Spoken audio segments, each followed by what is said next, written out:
Hey everyone, how are we doing? And welcome to a very special unboxing because it is Z490 time.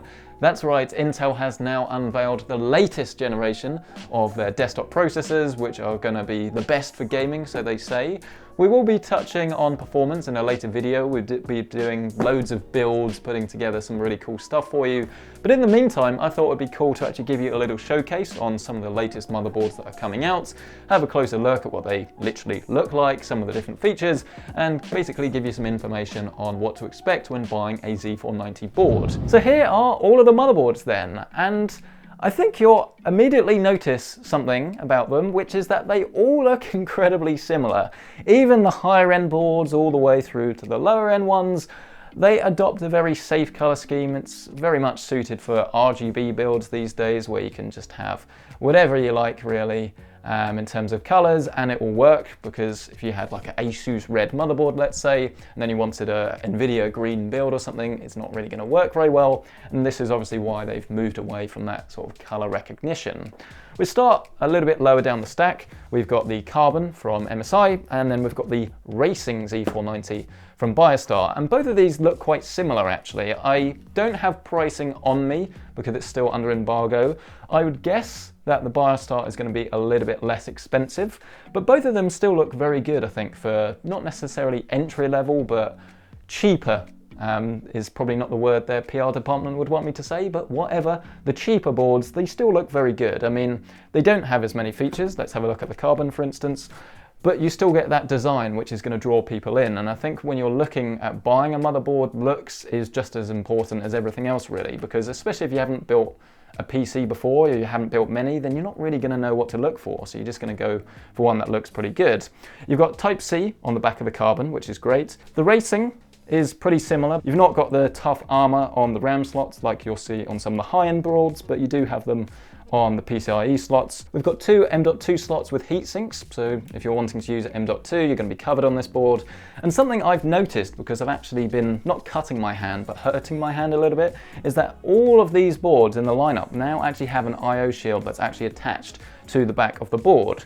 And this makes perfect sense. I mean, I don't think it actually adds any real cost to do it like this, so quite why we haven't seen this before, I'm not too sure. Next up, we have the Maximus Hero, and this is a motherboard I know incredibly well. Not personally this one, not that I know any motherboard particularly personally, but because this is now the 12th generation of the Hero line, so it's been going on for quite a long time. And not that much really, I think, has changed in terms of design from before. It's very much a color neutral palette here. It's pretty much entirely jet black. But as I say, you've got a couple of RGB features that will light up once you get this thing plugged in.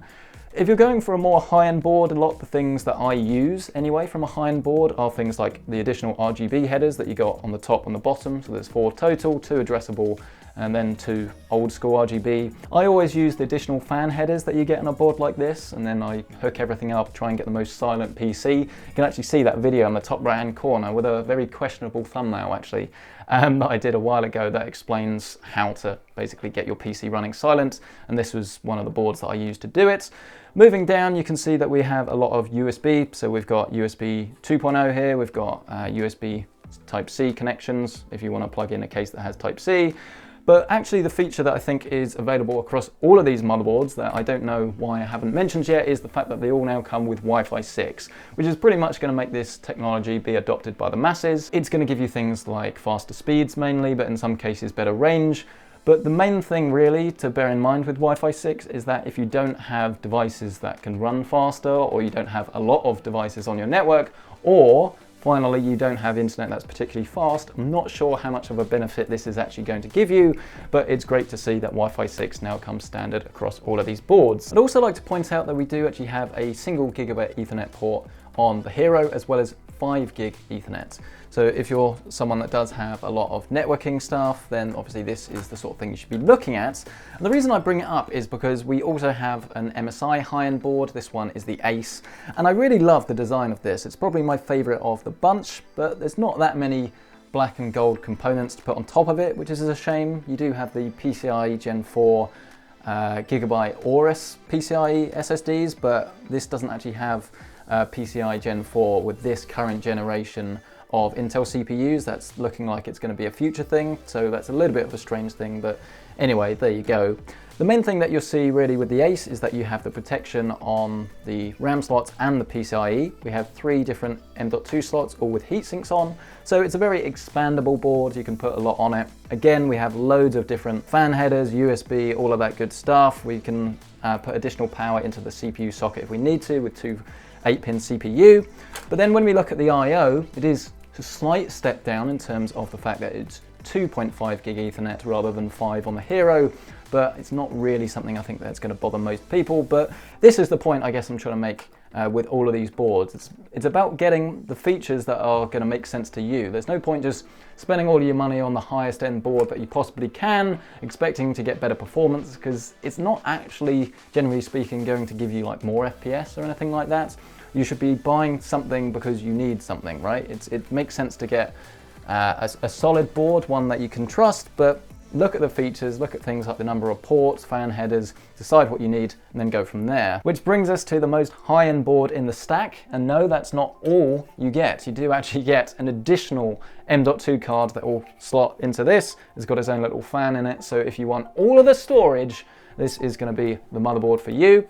It's actually a little bit bigger as well, so it's E80X, which means you're going to need a bigger case to accommodate it, but I'm sure you already know that if you're seriously considering a board that is this high end. It looks very good actually. I like the fact that you do still have that quite neutral design, but there is a bit more, not necessarily bold accents, but you've got that silver reflectivity that is going to work quite nicely, I think, with any color scheme and look very premium. It's again very heavy because you've got a lot of different stuff going on here, loads of M.2 reinforcement across the entire board.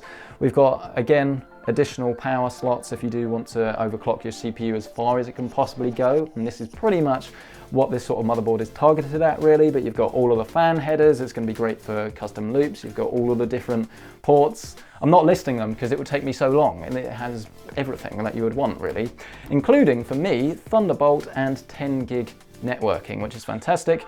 And this actually then means that this board is a little bit better value than you might expect, because you don't need to buy a 10 gig networking card, you don't need to buy an expandable Thunderbolt card, it just has everything out of the box ready to go, which sort of goes along with what I was saying earlier about making sure you get the features that are right for you. I'll be doing full reviews of some of these boards. I probably won't do all of them because it's quite a lot of time and I want to make sure that I cover the things that are most important to us.